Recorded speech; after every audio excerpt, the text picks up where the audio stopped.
So we've been looking at a few things that kind of give you an insight as to why they do what they do, and one of them is a book called The Righteous Mind by Jonathan Haidt. I'm still going to say Haidt. I think it's Haidt. It's written by White. Jonathan White. White is White. Jonathan Haidt it's spelled hate.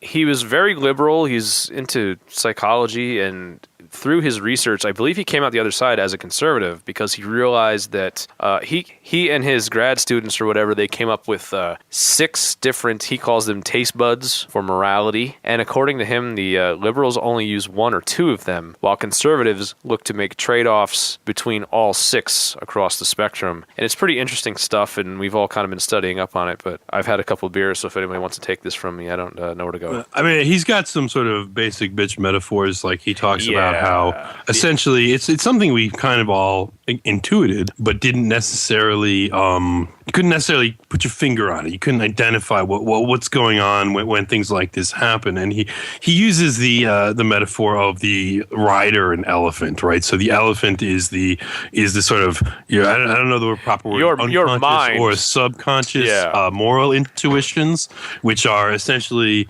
immediate reactions. So he found that like people can make moral judgments like for a long time the thought in philosophy was like morality was a result of reasoning, right? Like people thought about it and then they came to their morals. Development as well. Yeah, and then child development, but that's actually false, and they contest this by essentially making you think about something that's difficult, like a math equation or something like that, while then asking you to, and when that they call it a cognitive load. So if you're under heavy cognitive load, like you're thinking of a math equation and you're supposed to do other kinds of tasks while you do that, things that you can do don't require thought. They're sort of instinctive, intuitive things that you automatically do. Things that you can't do are things you have to consciously think about. So while under cognitive load, he was asking people to react to things that might cause moral indignation, and they would do it right away. So that indicated to him, hey, look, the morals come not from reasoning. They're coming from, but not necessarily from emotion, but rather from intuition. So people will have their moral judgments and they'll make them right away. Right. And then on top of that, your conscious mind tries to reason a justification for that.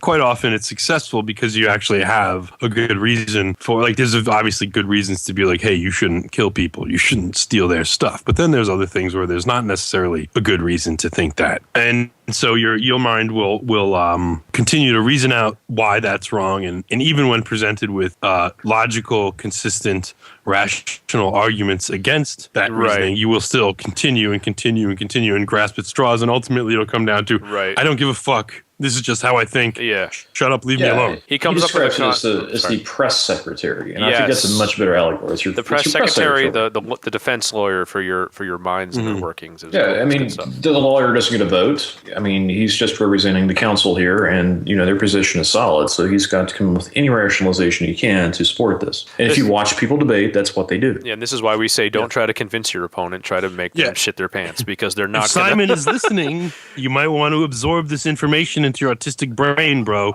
Like, wait, who is Simon? Never mind. He's the guy. It's stalking our comments, keeping wanting us to respond to Alexis Delanoir, like, because we responded to her. We basically trashed her argument. Sean trashed her argument, and she didn't accept it. Shocker! Big surprise. Is anyone here surprised? I don't think so. This guy can't seem to process it. I thought she was going to be recording shitlord reports with the next 3 weeks for us. I thought after we refuted her argument, she was going to be like, you know what? I thought about it, and you guys are right. Can I join the TRS death panel now, please? No.